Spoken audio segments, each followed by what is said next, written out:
Hey everybody, welcome back. If you're new, my name is Chris. Today's video is kind of a request video. I made a list of all the perfumes that people have asked me my opinion about that I have not yet discussed on any type of video previously. So this would include, I would say, new-ish fragrances. Most of these are from 2023 that I never talked about on a video. So I have 9 perfumes that were released in 2023 that you've never seen me mention.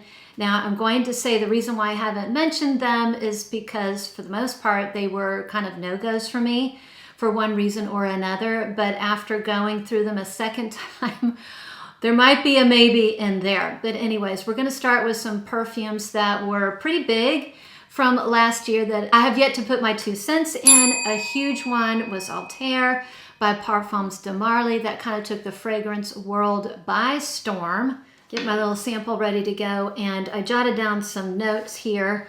So Althair, hugely popular, very, very popular. Everybody and their dog was buying this perfume. I felt like I was the only one that did not get it. And even though I think it's really, really a good perfume, it's very, very pretty. It's a spicy perfume with orange blossom and vanilla and praline.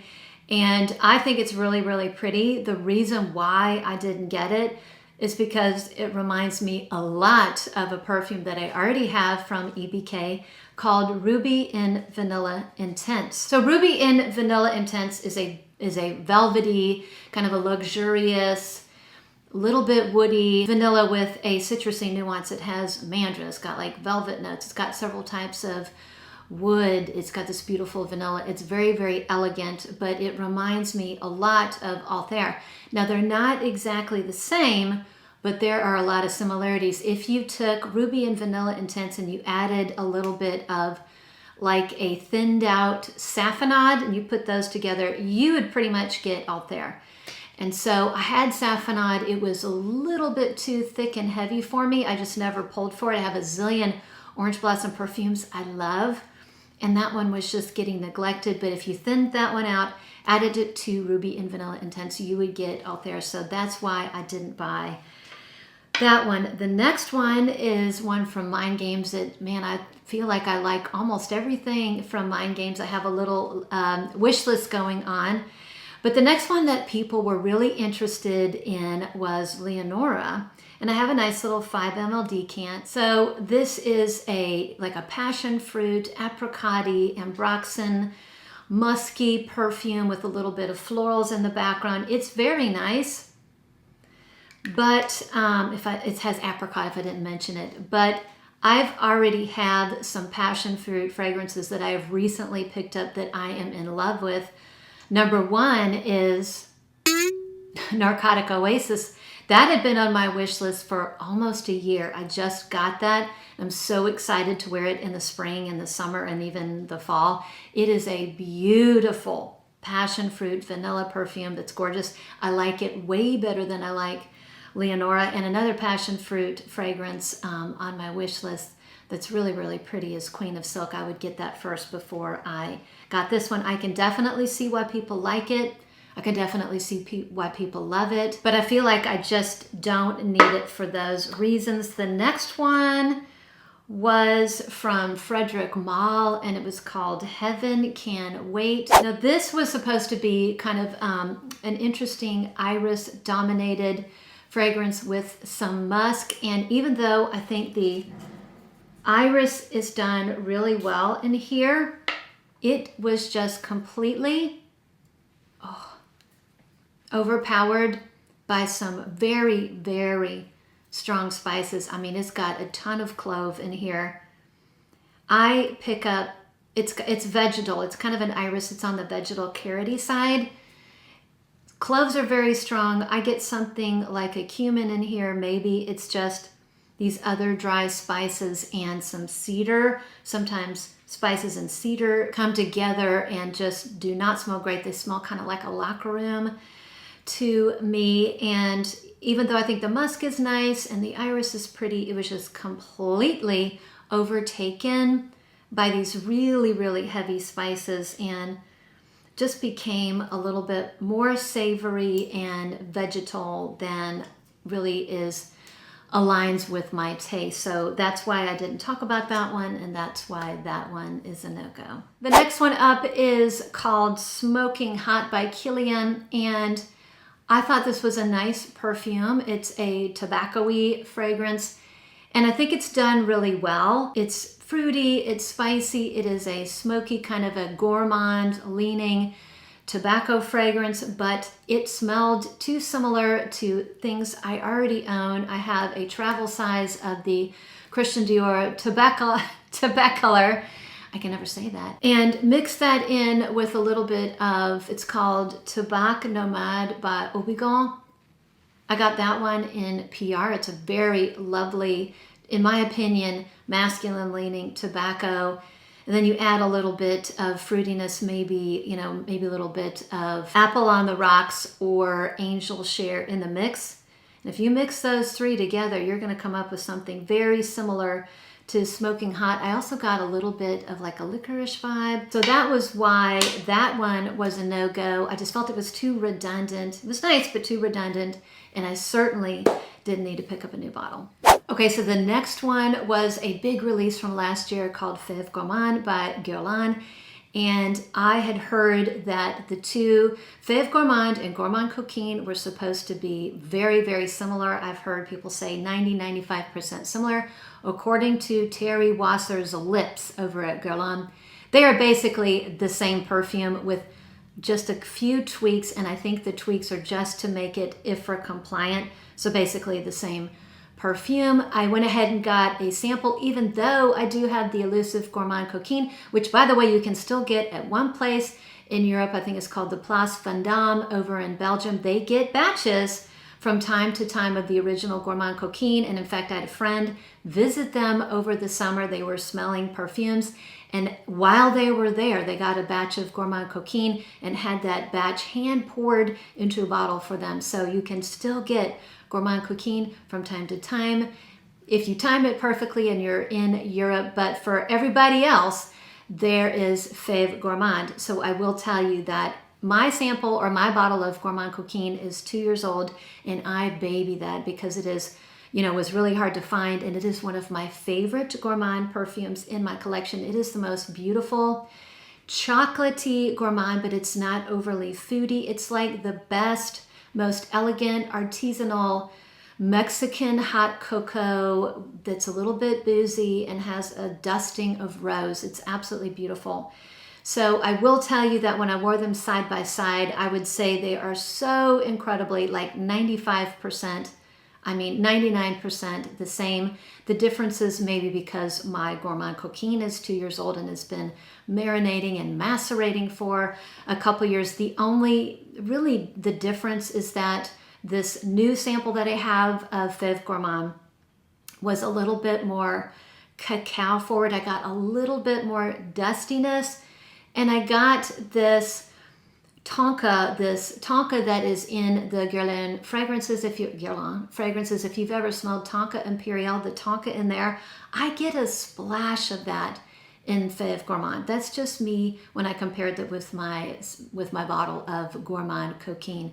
So if you've been dying to get your hands on Gourmand Coquine and you're not going to be in Europe at the Place Vendôme, Feve Gourmand is your new alternative, and I think it's done really, really well.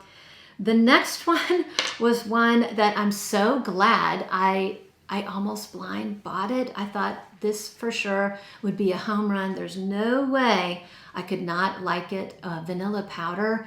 Boy, it had coconut and vanilla, and I love the brand Matière Première. I just love their fragrances. They're done so well, perfectly executed Parisian brand, and I was so glad I did not blind buy, because even though it's a good fragrance, it's really nice, and I know people love it, I just didn't feel like I needed it. So the notes are vanilla, cocoa powder, musk, Palo Santo, and I wrote down that I think it's an excellent, very well made vanilla for people who do not want to smell like food. They love the idea of a vanilla perfume, but they don't want to smell like a dessert. This is a great alternative. It is very powdery, and I felt like the coconut was in here was like a coconut dust, like a coconut powder. and there's a little bit of wood in there. And Palo Santo tends to be kind of a fresh, dry wood. It can be a little bit clean, slightly green, but very fresh. So it does make for a very non-gourmand vanilla perfume that it's really well executed, but I just felt like I just didn't need. I thought it was nice and lovely, and I can see it being a big hit for people who love a non-gourmand vanilla. Well done, but didn't need it. So the next one I have is Latti di Cherry by New Notes. And I'm a big cherry fan. I have oodles and oodles of cherry perfume, so I'm starting to get a little bit more selective when it comes to purchasing yet another cherry fragrance.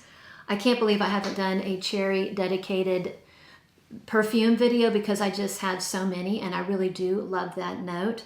So I was really happy that I didn't blind buy it, but it's a nice, well done cherry. And I also have so many cherry fragrances that are very elegant and elevated, like very fancy cherry fragrances. You know, Duquesa is one. I have Bodacious and Lost Cherry, you know, very expensive cherry perfumes that I love that I need to wear more. So again, I'm being a lot more picky. So Latti di Cherry is a pretty perfume. It's a nice cherry perfume, but I felt it got lost in some of the other notes. So there's almond in here, and the almond that I got was a green almond, not a sweet marzipan-y almond, which I think would go really, really well with a cherry perfume. So this has a little bit, a teensy bit of that boozy quality, but it kind of got overpowered by a lot of this green almond, and I'm almost positive this has tonka in it because I picked up this coumarin note.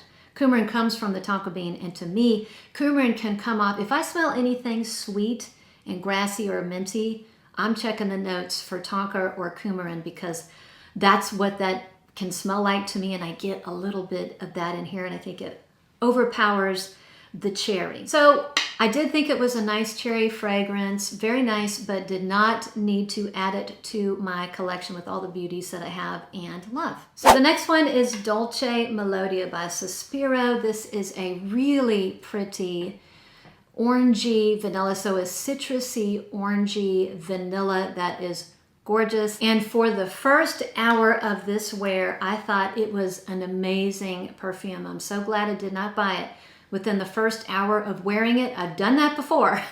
I've been sucked in by the top notes, by the opening, only to find out that in the base or the deep dry down, something didn't go quite right. That's what happened with me here just a little bit. So that opening, that beautiful orangey, citrusy, orangey, fruity vanilla is beautiful. And as it dried down, I got this musk that turned a little bit animalic on me, particularly when I sprayed on skin. I did not get the same when I put it on my clothes, but I definitely got it when I sprayed it on my skin. So it may be just me and the way it wears on me and the chemical reaction, but it really helped me to hold off in getting that perfume, as did the price. Now, even the way it smelled on clothes was beautiful. It's a great perfume. I have so many citrusy vanilla perfumes that I love, and I plan on doing a dedicated citrusy vanilla video because now's the time to wear your citrusy vanillas. So that, in addition to the price, I probably would buy this at half the price. I think it's good enough to buy. I think it's really nice. And I would add it to my collection maybe at half the price, knowing that I have so many other citrusy vanillas, but the price that it's at now would be a no, and that's why I don't have it. So the next one I thought was a no when I first tried it a couple times last year, and it's Auqa Allegoria. Let's see, it's called Forte Bosca Vanilla. Now this is a wonderful fragrance for those of you who like a fresh, aquatic, unisex, kind of a salty marine vanilla. It's a citrusy vanilla, but the vanilla is not gourmand. It has a nice woodiness. I want to say it has like a driftwood in here. This is very beachy. It's very, very bright. And that vanilla is beautiful, but it was a little bit overtaken by a very strong aquatic vibe, like an oceanic vibe, very salty, oceanic. It wasn't quite seaweed territory, but it was heading in that direction. It didn't quite get there, but it definitely is watery and salty and aquatic and marine-like. So if you like that type of a vibe, it's a beautiful fragrance. When I wore it for the third time yesterday, just in preparation of doing this video, I was like, wow, this is really, really good. It went from a probably not to a very, very strong like. I looked it up just now and you can get a 4-ounce, but I don't think it's sold very well because it's already on the gray market sites and it's not even a year old, year released. And I found a 4-ounce bottle over on Fragrance Net for $103. I mean, that's cheaper than most designer fragrances now. So it went from a probably not to I might very well get this fragrance because it is a really, really, really strong light. I can see it doing really well in the hot weather. This is one of those great beachy, it's not beachy and it doesn't smell like sunscreen, but it's very oceanic and watery and aquatic. Aquatic fragrances aren't my favorite, but it doesn't quite cross over that naughty aquatic line where you have like seaweed that I can't stand. I can't stand that note in fragrances. So it's really, really nice. So that one is the only one that I might pick up. I am very tempted to pick up the bottle. The only thing that's keeping me from doing it is I have Alien Goddess, which is a really nice kind of a salty floral vanilla that I really, really enjoy wearing in the summer. It's got a little bit of coconut water and it's great in the hot weather. So I may just pick up a bottle at that price. It's really, really good. So those are my thoughts on some fragrances that were pretty big releases that made big splashes and were really, really popular. And I just didn't mention them or didn't talk about them or didn't give you my 2 cents, and here we are. If you have any more fragrances like that you haven't heard me discuss, maybe that have come out recently and you want to hear my 2 cents or you want to hear my thoughts, let me know in the comments below. Well, thanks again for sticking around. Thanks for watching. If you like my video, I'd love a thumbs up. That does help my video. It helps the algorithm and it helps push my video out to other new viewers. Thanks for spending your time with me, and with that, I'll see you on the next one.